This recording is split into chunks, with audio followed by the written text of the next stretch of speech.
Welcome to the Divine Lifestyles Podcast. I'm your host, Tara Magalski. Together with my guest experts, I cover topics ranging from cutting-edge healing modalities to hormonal harmony, to nutrition and plant medicine, to mindfulness and spirituality.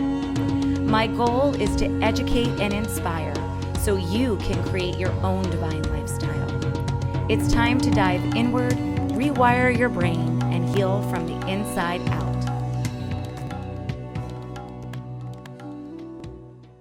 Hey, beautiful soul fam. Please join Divine Lifestyles for a transformative and empowering women's healing retreat, October 16th through 22nd in Mexico. It's going to be a 6-night, 7-day experience that is designed to uplift your spirit, help you transcend trauma, and lead you towards a life of a renewed freedom and empowerment. Nestled in a serene and tranquil oasis, this amazing property in Cien Can provides the perfect sanctuary for you to nurture your body and embark on a journey of self-discovery, renewal, and of course, rejuvenation. Learn more at divinelifestyles.com/transcendence. Welcome to the Divine Lifestyles Podcast. I am your host, Tara Magalski, and today I am joined by Michelle Cachucho, energy coach, integrator, and consciousness motivator. I have had the pleasure of getting to know Michelle, also known as Mish. I actually got to meet her in Ibiza just a few months ago, and I got to learn a lot about her work. And I believe she is a wealth of information, and I'm super excited to share that with everyone who's listening today. So thank you so much, Mish, for being here.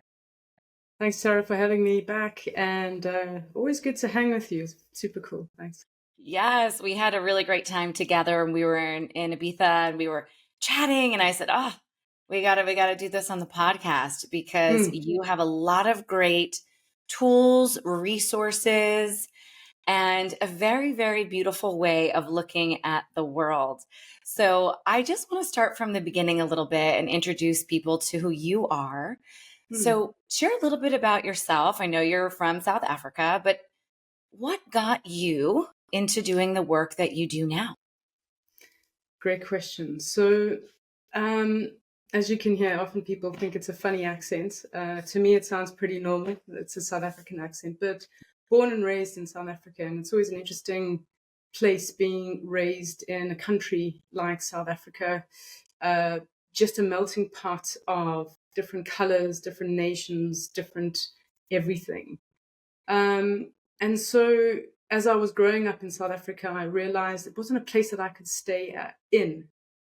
Not because I didn't want to, but just because I wasn't able to access the same opportunities. And so that led me ashore. It led me to London, where I spent about 17 and a half years of my life there. But essentially what got me into this work was what I call experiencing dark nights of the soul. And I actually share this quite a lot. Now, for folks who don't know what dark night of the soul is, it's essentially that time in your life that kind of shakes your world when you know, like something deep has moved inside of me. And it's often a kind of a spiritual shift. And as it turned out, for me, I actually had many of those in quick successions. I think I came in this lifetime to kind of learn at rapid speed. But it kind of began for me in 2010 when 2009, 2010, when I decided to go traveling. And on my way back, I actually got pulled. I got called to come back. And as I landed, about 2 or 3 weeks later, my best friend's brother had died of epilepsy. And I was like, oh, wow. That was one of the first times I'd followed my intuition, listening to that voice inside, and experiencing the loss of what was like a little brother to me. And that for the next kind of 10 to 12 years, I experienced these quick successions of dark nights of the soul, leading to more kind of deaths, more kind of traumatic events, me coming out of the closet. I'd been in the closet about being gay for many years. I had lost a business, lost long-term relationships. And each time I'd gone through these dark nights of the soul, I found that I had to access a new place. I had to lean on a new area, and that led to me going deeper and deeper. And so that's really what led me to this kind of spiritual world and this learning that there's something more to life. And it was through those dark nights of the soul each time that I experienced those. Yes. Thank you for sharing that and being vulnerable, because I know that we all have our own version of that. Yeah. So yours lasted for quite some time. I feel like mine lasted too. I was like, wow, mine was my complete Saturn return. Yeah. Like, Yeah. You're like, damn it, why is it lasting so long? And I think they'll continue to come, and as the energies change, what I'm experiencing is even though these big shifts are occurring, depending on your frequency, they are getting easier to move through as we go ahead. hmm yeah. So let's talk a little bit about the work that you're doing, just so people who are listening can get a better understanding. I know that you've created a technique, the way within. Hmm. So share a little bit more about that process. Cool. So as I said, through all these years and years of going through these dark nights of the soul, I landed up creating this kind of technique of going within, and it was really finding that stillness and understanding that even though I was in a dark place, I still had help. Even though I was in a place that I felt kind of forlorn, I could get through it. And it was essentially this little toolkit made up of these really cool techniques that would allow me to shift my focus, raise my vibration, and essentially rise up out of that density. Mhm. And throughout these dark nights of the soul, I really started to understand in a deep way that in some shape or form, I was creating these. Now, it's a bit strange to say, well, Mish, you didn't create the death of your best friend in a car accident. Well, no, of course I didn't. But in some shape or form, that came to me as a lesson, and it was then all about how I responded to it. Because essentially, if you lose someone or you have a traumatic event, you choose, right? Do I spiral into the pits of despair, or do I choose to get out of it and choose where do I choose to put my focus? And that's when I really became obsessed with the kind of the mechanism of creation and how reality actually works. And through my many years of studying consciousness, reading many books, going to many courses, many seminars, working with many spiritual healers, different modalities, what I found is that it's all about raising your frequency. It's all about raising your vibration. Because ultimately, when we raise our vibration, we experience a more synchronistic and inflow life. If we're vibrating at levels of fear, anger, shame, guilt, we manifest more chaos. And what I found is that any situation, as it started to come towards me, the higher I vibrated using the tools that I'd learned and have now kind of compiled into this toolkit that I call the Way Within, um, I'm able to handle what I call the hurricane season. Okay, so for example, I just lost my dad in October, so that's just a little over 2 months ago. And interestingly enough, Eric and I were actually teaching one of our programs, an online program called Double Detox. And this had happened, my dad had passed literally like week 2 of Double Detox. And one of the tools that we use was the morning power half hour. We use a lot of breathwork meditation. And it was just incredible to be able to lean on these tools in a big event that could be considered as another dark night of the soul. But because my vibration was at a lot higher frequency to what I had been vibrating in the past, the way I experienced the death of my father was beyond beautiful. I can't even tell you. It was like the way I was seeing him when I was looking into his eyes, and his body, when he was leaving, he had had a stroke, and so his body was kind of slowly, just kind of crashing in on him. If you saw him kind of from the old lens of the third dimension, which is pain, suffering, and all of that, you would see someone in a lot of suffering and pain. However, because I had chosen to view him in a certain way and raise my frequency and vibrate at a higher level, I saw the most incredible beauty and love. And I experienced the love that I had never accessed before with my dad in those kind of final weeks with him. And I got the honor and privilege to be able to spend those last days with him. And so that's just a more recent example of how these tools really work. I couldn't believe it. And I experienced such beauty And I was able to step into a place of love and support for myself, firstly, and then for my family. But what that created and what that manifested in the outer world was real calm and beauty. And so when my dad exited, he was exited with that energy surrounding him. And that had a profound impact in his consciousness as he exited. So it's kind of quite layered, but as our frequency raises, we manifest a better world for ourselves. But what's also important is as we start to raise our own frequency, we're also changing the world. And this is what a lot of people don't get the gravitas of. It's those micro moments, those micro decisions of saying, okay, well, if I choose a higher vibrational choice right here, right now, if I choose a higher vibrational choice, that goes into the field and that affects everything. And so imagine what the world would look like if we all did that. And so that's what my work's about, is kind of really raising that frequency, because that's how we create new earth. That's how we create this new world that we're all aiming for. So beautiful. I just want to take a moment to talk a little bit about your father, because I think I told you as well. I think I had met you just about a month before that I'd recently lost my father, and it was a big initiation for me as well to walk him through as he transitioned. I would love for you to just share maybe a few tools with the audience that you think really helped you. And then I'll share some of the tools that I used as my father was transitioning as well. Yeah, and wow, what I feel quite moved to be asked this, because it's quite a thing. And I think, if we just look at what's happened over the last 3 years, death has been a prominent theme. Okay, whether it's a physical death, like my dad exiting, or whether it's the death of the old self, there always has to be that time of honoring, that time of grieving. But one of the first things that I would recommend folks really just consider and at least contemplate on is that death is the checkered flag. And I know that sounds crazy. I know it sounds a bit bonkers, but it's really about how you perceive it.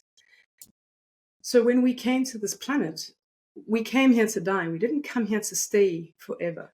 And so I think, that's really what the system or the programming and all that sort of stuff has really led us to believe. It's like, we need to go for longevity, we need to biohack, we need to do all this stuff. And whilst all of that is true in terms of being able to create a really fun experience, the checkered flag is actually us transitioning. And so when you start to realize that that's the focus, and it's like, oh, that's just a program that I've been sold. It's like, we must not die and we must not talk about death. Then you start to relax into it a little bit. And so that would be my first thing, is kind of face towards it and lean into it. And so when my dad had first had a stroke, I really started diving into the subject of death. I read a lot of books. Ran does some great books. I don't know if you've read some of his stuff, especially when he had a stroke, and he talks about the path that he had to take from being a world-renowned leader and talking and speaking to kind of being in a broken body and approaching death and what it means. And so that's one of the things I would really guide people to do, is to not run away from death, because it's there. It's always going to come. And so it's almost like not speaking about the elephants in the room. So I think that's what I did when my dad had first had a stroke. I really dived into that. Then practical tools. I can't stress enough the power of what I call a power hour or daily practice. And with any coaching program or mentorship program you go on, this would be one of the mainstay tools that coaches and mentors would guide you upon, is getting that consistent daily practice.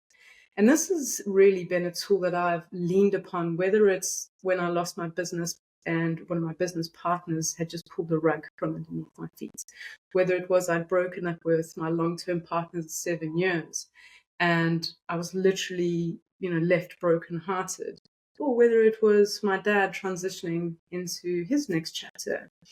In each of those stages, what I did was I have this daily practice, and that's made up of an hour split across the day of things that I do consistently.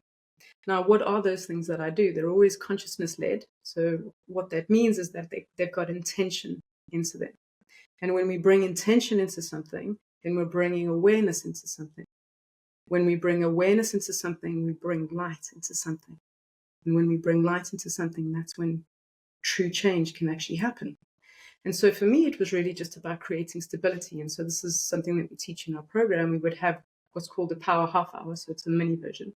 And I would hold the space. And the power half hour that I used in this particular case with my dad was literally coming to morning practice, same time every single morning. For us, in this case, it was 9 o'clock. And there was a group of us, and we would get together. And the first thing we would do is we would ground our energy. Now, whether you're going through a tough time or not, the energies of 2024, I would highly recommend learn how to ground and how to create that central channel.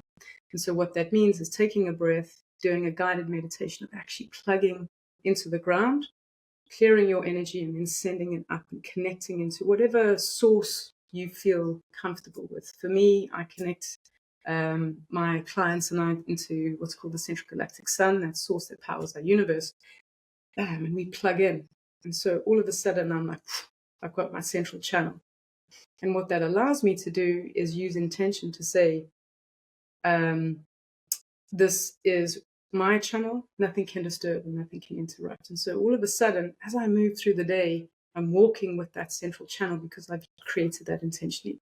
And then we do a bit of breath work, so simple stuff, 4-7-8 breathing, like from Andrew Weil, Dr. Andrew Weil, he's amazing. It's all things designed to calm your nervous system. We do a bit of meditation. We do free writing, and that's what's super helpful, just allowing all the thoughts and the emotions. So free writing is just writing whatever kind of is in your mind and just allow it to exit through the pen. And then we do intentional writing. And intentional writing is a bunch of questions that are focused on directing your day into a more positive direction. And so that's just an example of some of the tools. And then the one other tool I would say is definitely giving movement. So I feel like if we sit and we're stuck in this energy and we don't give it movement, that's when we get sick. That's when disease happens. That's when inflammation happens. And so I gave a lot of movement to my grief. So whether that was tears, whether that was screaming and shouting, whether that was walking in nature, whether that was yoga, I did yoga every single day. I was there. It's any sort of movement to allow that energy to flow, because the nature of energy is to resolve itself. That's just the nature of it. So when you understand that, you're able to move a lot quicker through those kind of hurricane seasons, if you like. Beautiful. Yeah.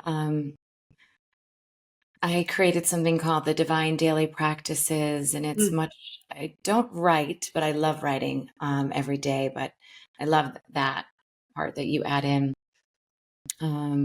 But movement and mantra, I've added in chanting and prayer, and some Kundalini Kriyas, which have just really changed my life. Meditation, breath work, yoga. And it's totally a game changer. I just actually got certified in Kundalini for prenatal. So that has been a newer tool that I found, opening the voice and chanting and singing your prayers. Oh, it's quite beautiful.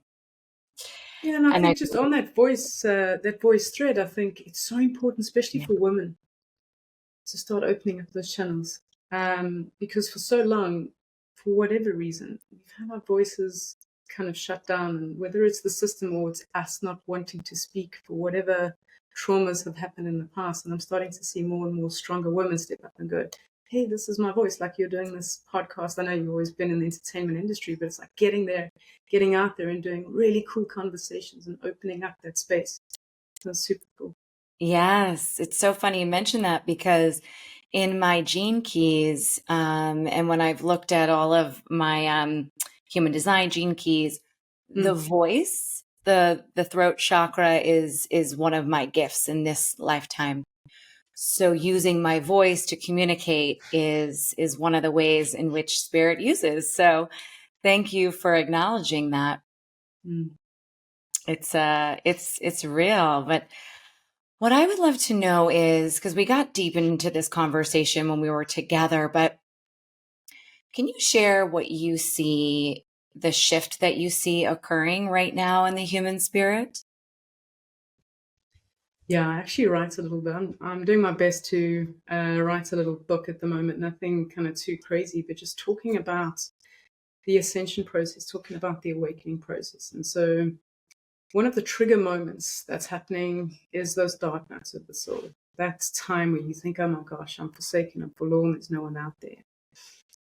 But essentially, it's the shift within people that they're realizing, I'm the creator of my own reality. Whatever I focus upon, I expand and I create.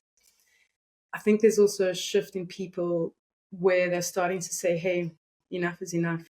And that's whether it's telling your postman to stop throwing the post on the floor and to please put it in the box, for example. These are small things. But people are getting to that stage where they're saying, hey, this is not how I want to be treated anymore. They're also starting to go, I feel like there's something more to life. And that's really where I start to meet people. People come into my vibration where they're like, hold on, I feel like there's something more. And there's no judgments as to where you are right now. There's no judgment at all because there's no good or bad. And this is what people are, this is just another program that we were led to believe. Like there's good or bad, right or wrong, black or white, gay or straight, all that malarkey. It's got nothing to do with it. It's just a preference as to where you are now. But a lot of people are experiencing this shift in their hearts to say, hey, I'm not so sure I want to work this 9 to 5 job. And I'm just using work as an example. Or I'm not so sure I want to be in this relationship anymore. Or I'm not so sure that I want to be overweight and carry this weight anymore. So it's all of these questions and these beliefs are being poked. And I think COVID had a lot to do with that, where we were, offered what I call a love bomb and say, hey, are you sure you really want to do X, Y, and Z? And it doesn't matter what X, Y, and Z did, but it was more about understanding that you had a choice in taking whatever route you did.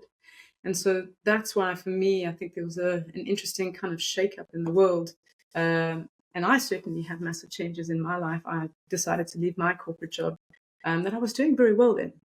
And so it's this that people are starting to wake up. And so it's happening in waves. Some folks have been awake for a lot longer than others, and there's no judgment. There's no race either. This is just a journey, and everyone kind of grooves at their own speed. But what we're starting to see is that you've had the change makers go through. There was a wave of one of my mentors. He's about, I think, 70, mid 70s, something like that. And he was one of the first waves. And he kind of opened up the consciousness map, let's say, for us. And then you have folks similar to my age. So I'm 42 at the minute. And we kind of were the second wave of people who pushed open spaces. And then you've got the younger folks coming through. And with this wave of people opening up, we're starting to create what I call the new earth. And many other people have called the new earth. Dolores Cannon wrote about it quite a lot. And there's been many, many prophecies about it. But it's essentially this world where we are now going to be operating from a vibration of love and above. So what does that mean? It means that people are going to start wars, but no one's going to show up because it's just a bad idea. They're just going to say, you know what? It's not worth it. And the change makers, the creators of the new earth, they're busy creating a new system.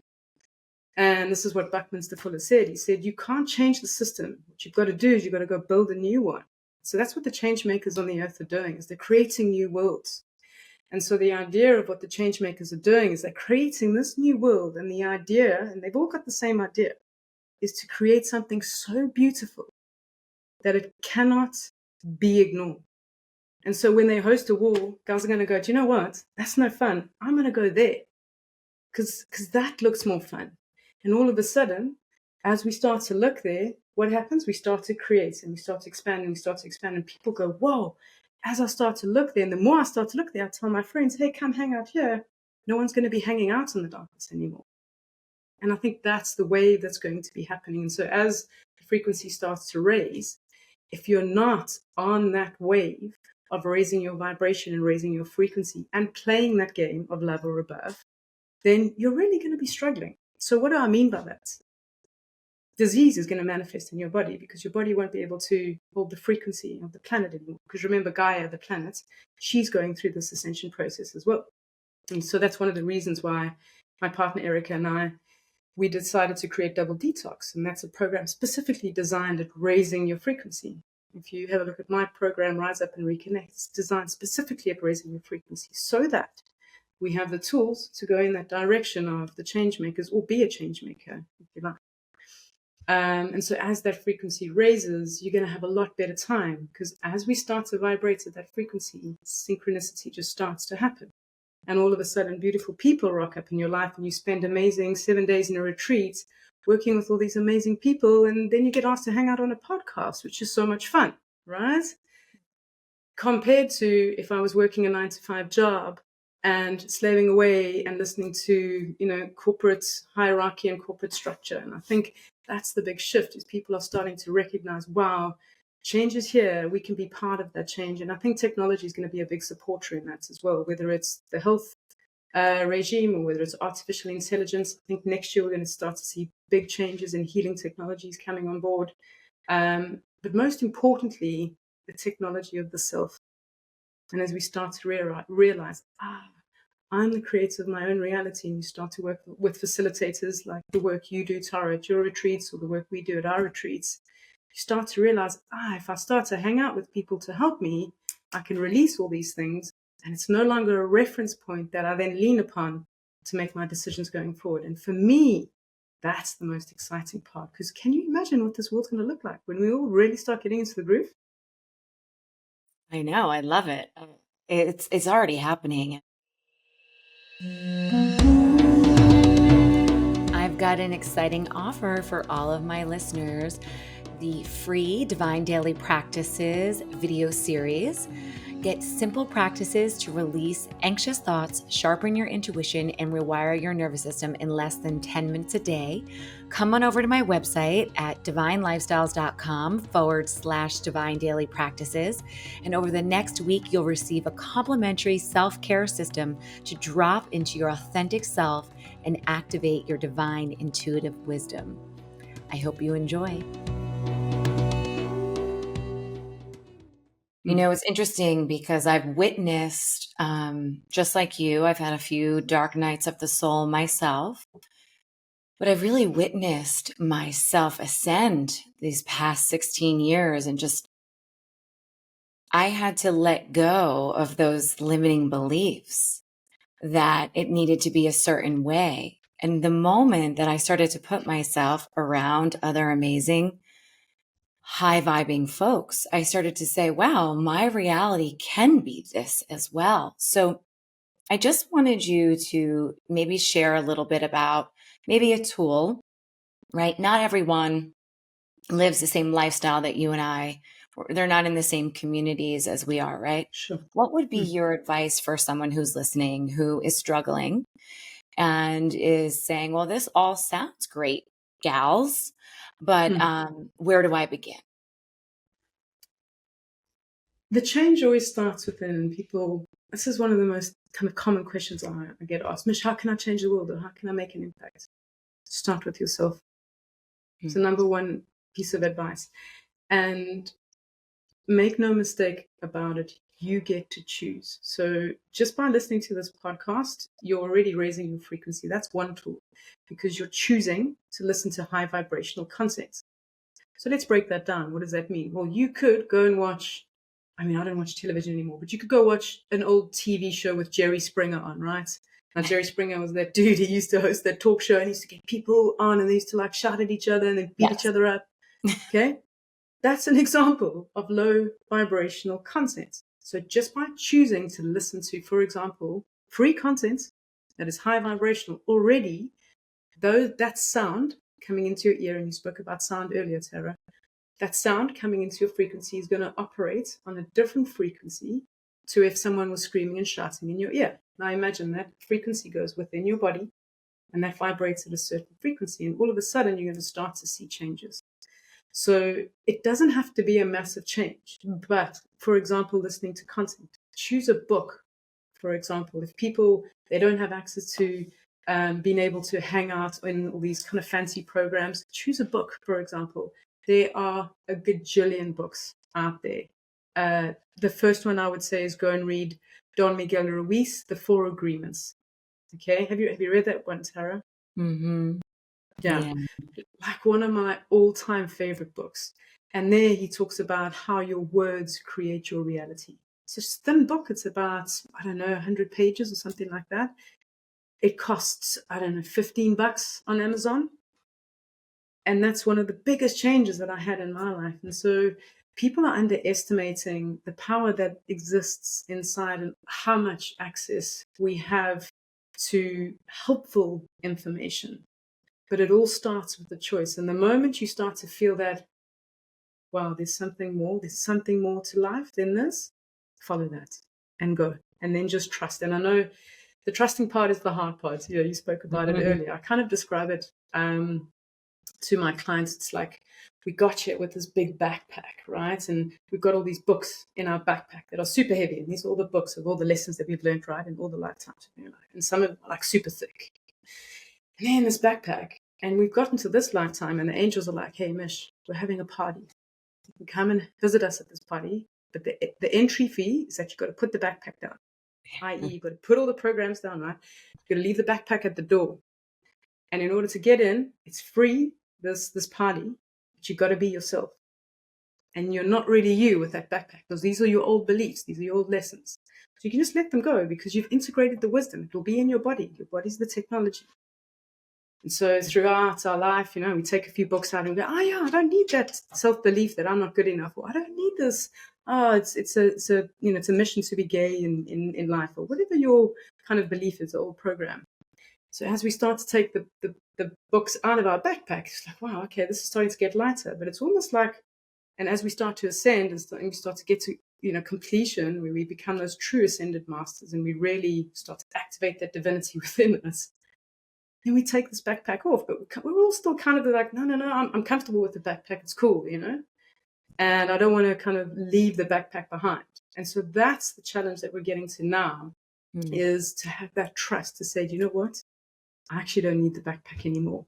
And that's really the work I think that majority of people have got to do, because when we start to step into that, I think that's when we're going to start to see fireworks on the planet, just like my screen did. I don't know why it keeps popping up like that. So, yeah. That was really interesting, because I think that was a beautiful way, an analogy with the backpack, because, Michael, my husband, we talk a lot about dying, right? Death and dying. We learned a lot about watching my father pass and what you can't take with you. And, he's turned to me and he said, life's journey is about dying while you're alive. And I'm like, wow, that's so morbid, but so deep. But it's true. It's dying to all of the old self, dying to the ego, dying to limiting beliefs, the programming, and transcending and transmuting that into light. But I like your analogy because it's a little bit more gentle. Yeah, and also let's remember, right? Why did we come here to this planet? We came here to live our soul's highest expression, honestly.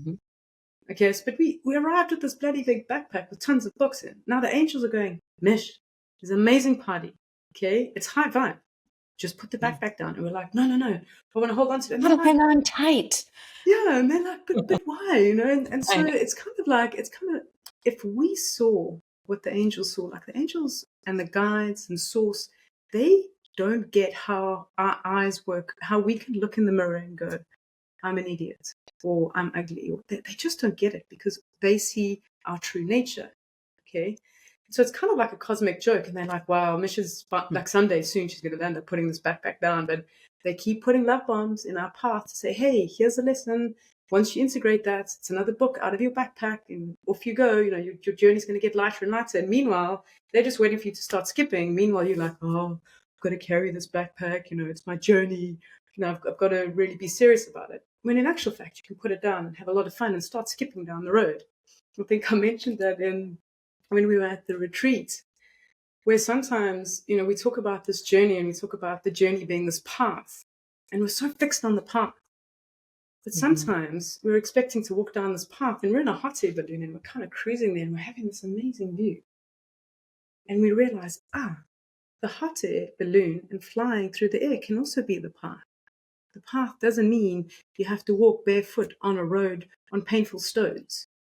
It's really what you create and how much beauty you choose to put within this creation that is created by you through what you focus upon. Okay, I've got another good question for you. Yeah, hit me. Woo. What would you say to someone who's listening, who's hearing this and is like, oh wow, I'm super intrigued, right? But they're looping. They're stuck in that loop. They're in that old density. They're in that limiting belief. And they're really having a hard time ascending or letting go of that belief. I've been there. I know how this feels. This is why I'm asking this question, because I know that someone who's listening is going to have this as well, where you're in a loop, right?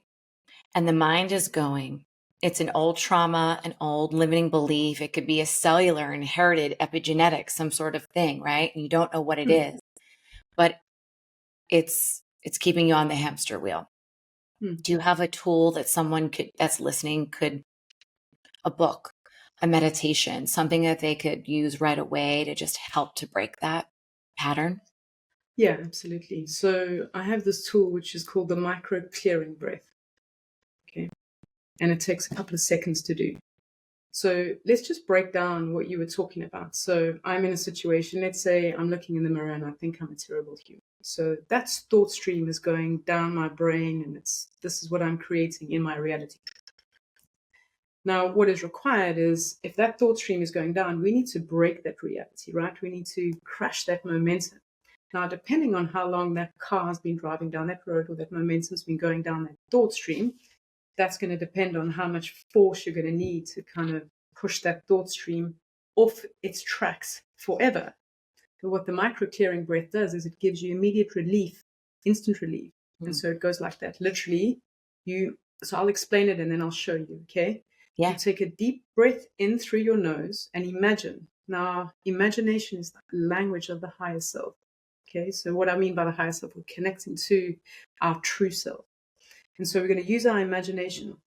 And remember, the mind can't tell the difference between what's a visualization, what's a movie, and what's real. Okay, so we're using that as a knowing. So think about, if you've been in a movie and you started crying tears, your body's responded to that. So we know that our body responds to images. So we're going to use the power of a visualization. So we're going to breathe in really quickly, and I'll show you this in a second. You breathe in really quickly and imagine, so you're having these thought streams, I'm not good enough, I'm not worthy or whatever. And you, with the breath, you come in through the nose and it comes into the mind and it wraps that thought up, and then you blow it out. Literally. Through your mouth. Through your mouth. And you just blow it out. And as you blow it out, what you'll find is, even if it's a microsecond, you'll find that stillness. Because all of a sudden it's like, and it's interrupted that thought stream. And that's all you need in a microsecond to raise the vibration. And that's why breathwork is so important. Okay? But that's clearing the symptom, not the cause. Okay? So then you've got to go and do the work and go, okay, I need to find a way to go and kind of do more clearing. And I'll give you another short tool after this. But let me show you what the micro clearing breath looks like. So literally, if I'm, and I want to stop this, I intentionally want to stop this thought stream, I literally do the micro clearing breath, which looks like this.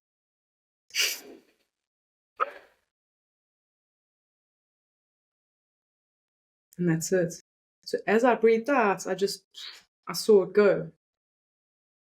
And depending if I was able to stay in for it longer, I could kind of float on that emptiness for a while longer. And that just gives me the relief to go, whew, okay. And that is essentially using the tool of movement. The other thing I would say is, it's a quick tool. It's using the words of compassion. Imagine yourself outside of yourself, and you just start saying, I'm so sorry you think you're unworthy. I'm so sorry you're sad. I'm so sorry you're angry. I'm so sorry you don't think you're good enough. And so what you're doing is you're talking from the third person, your higher self. You start giving yourself compassion, and this is really the pinnacle of my work, as we go deep into the words of compassion. Why do we use compassion? Compassion vibrates at a frequency of around about 350. Fear vibrates at a level of 100. Now, the numbers are not too important. It's just knowing that compassion is a lot higher than fear. Compassion has the ability to dissolve because it vibrates at that frequency of forgiveness, it vibrates at that frequency of acceptance. And the moment we start using the words of compassion just with ourselves, I'm so sorry you thought that you weren't good enough. I'm so sorry you believed those programs. We start to go, okay. And that's a tool. It's kind of a shortcut tool. I learned it from Edward Mannix. Check out his work. Super, super cool. I'm one of the master practitioners in his work. But for me, using compassion and being able to separate it from a third person has been the most profound way that's allowed me to expel the densities from my own body as well as dissolving them. And the cool thing about doing that, and so that's why I spoke about symptom and cause. So the micro breath can help you just get out of the kind of crazy time immediately and then start using that compassion, those compassion phrases, which is always, I'm so sorry, you, he, she, they. So you're kind of creating detachment. Because that frequency, if you say it long enough, and you could work with someone to catch your blind spots, you actually start to dissolve the reference points that are in your field that made you lean upon in the first place, upon that old program of, I'm not good enough, because I was told that when I was 7 years old, and I got a test wrong, and my teacher told me I wasn't good enough. I wouldn't amount to nothing, for example. And so it's not your voice. And so that's what compassion helps you to do. So just use that. I'm so sorry. I'm so sorry you. I'm so sorry he. I'm so sorry she. We must create that detachment. Beautiful. And it's very powerful. We actually did an integration session together for about an hour at the retreat, and it was very, very potent for the people who were there. So it really does work. Yeah. Yeah. So Mish, tell me, what is the most insightful piece of advice that you have ever received? What's the most insightful piece of advice? I feel like learning that I am the creator of my own reality. That, when I first heard it, I actually went into a tailspin. And a little bit of my world, actually a large part of my world, fell apart because I was like, wait a minute, you're telling me like it was me. And that was the first part of the tailspin. The second part of the tailspin was realizing that life is actually a blank canvas. And I think that's the fear of like putting the backpack down. It's like wrestling with that question of who am I without the backpack? Because there's so many good books, so many cool stories, so many great stories. Tara, let me take out the story and tell you of the time when my business partner ripped me off. Like, that's a great story. Let's tell that. Like the angels are like, no. You haven't seen what's going on in this party, And so it's that. And when I realized like, whoa, I could truly step into this creatorship. Like then all of a sudden you're like in front of the blank canvas and you're like, where the hell do I start? Because I could start anywhere. Never mind that. What utensils do I use? Do I paint with oils? Do I paint with canvas? Or do I create a film and a video? Am I going to use CGI? Like, whoa. Yeah. And that's kind of spun me out for a while, for a good period. But I think learning that, and it wasn't necessarily a piece of advice, it was actually reading a lot of books and realizing, whoa, okay, this really starts with me.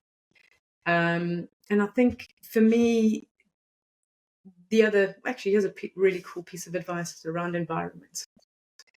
When you change your environment, you can actually break really kind of key axioms that you have in your life. Now, what is an axiom? An axiom is a fact that is never questioned. This is something I actually share in my coaching program. And for example, gravity, right? Gravity is an axiom that we all believe that gravity operates as a pressure at 9.8, I think, newtons per second if something's falling, right? Now, if you take a bunch of magnets and you put it in a copper pole and you drop it down, okay, so we've changed the environment. So we're not just dropping it through the air and we drop it through a pole. What happens is these magnets go through the copper pole really, really slowly. I was like, whoa, hold on, wait a minute. And so whilst that's, that axiom is, gravity operates on objects equally. When we change the environment, you can actually change underlying axioms and change the beliefs. So what metaphorically, what does that mean in our life? If you're hanging around in places where the vibration is low, yeah, then that's what you're going to manifest. It's coming back to the creatorship. But a quick change is, what is it that you want to be? Okay, I want to be in film. I want to be a podcaster like Tara. Okay, cool. Go hang around podcasters. Just go hang around them. That's it. Change your environment. And that when you change your environment, back to the tool of movement, when you give something movement, all of a sudden the universe is so kind. There's many angels going, yes, Mish, I'm ready for you to throw all the opportunities at you. You've just got to be open. And then the universe just falls straight in behind you and off you go. So the environment advice is a key one for me. It's been a big change. Yeah, I would say, just to add to that, community, I call, environment is community, and really surrounding yourself with people who are doing the work and people who are living and embodying the highest frequency and learning and growing. That's my first piece of advice to anyone who is listening, who is like, where do I begin? Find your tribe, reach out to us.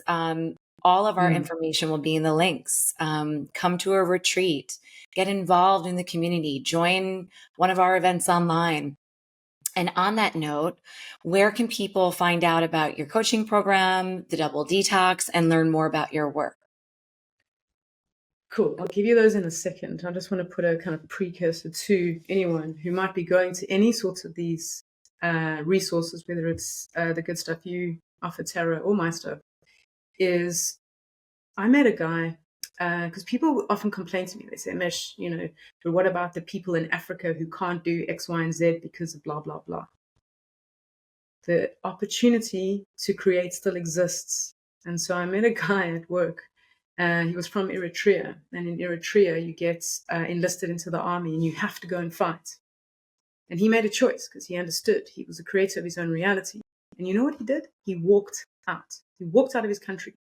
Okay? Able-bodied. He had 2 legs. And of course, he had to struggle for food. He had to struggle his way. But he made a choice because he knew it was his choice, whether he did what the system, the whomever was telling him to do. He got up and he walked. He walked all the way to Italy. And from Italy, he made his way to the UK, claimed asylum. And then, however many years later, I think it's like 16 years later, he's sitting next to me in a unicorn tech company. He's got shares. He's managing a team. And this guy's kind of doing really well for himself. And so for anyone who kind of sitting there and going, I can't do it, take a breath. Use that micro clearing breath I just taught you. Remember, you are the creator of your own reality. And if anyone wants to come on my program, they can come and volunteer. They can do an exchange. There's always something to give. There's always something to volunteer. Okay, so there's no real reason why you would not be able to join because, and I'm sure, Tara, you've had this, people volunteer for us all the time. But what it means is that you've got to step up and take responsibility. And so that's what I would say is don't let that stop you because there's people who have walked out of situations and changed their lives because they realized they were the creator of their own reality.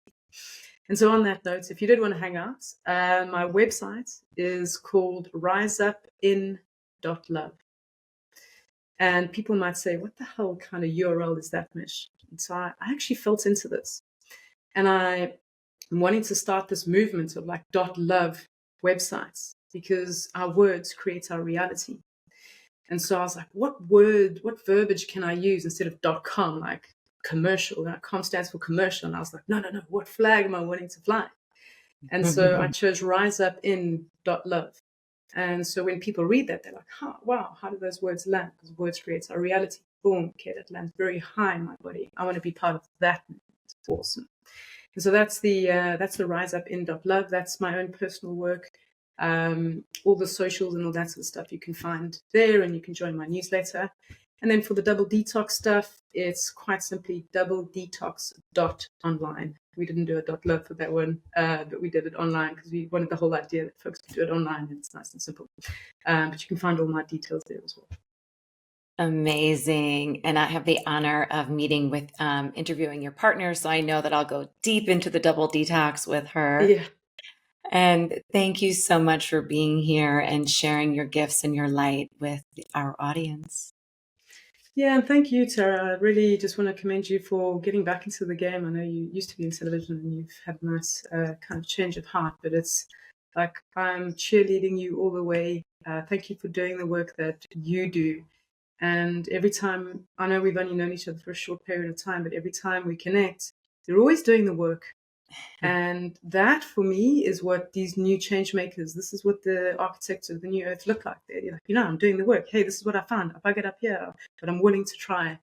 And that, having that energy and that frequency is what's going to make the change in this world. So thank you for being you as well and doing what you do. It's super cool. Thank you. I received that. Thank you for listening to this episode of Divine Lifestyles Podcast. Don't forget to subscribe, rate, and review us wherever you get your episodes. If you really loved this episode, screenshot it and share it on social media. It will help us to continue to make an impact. With gratitude and love always, keep illuminating your path.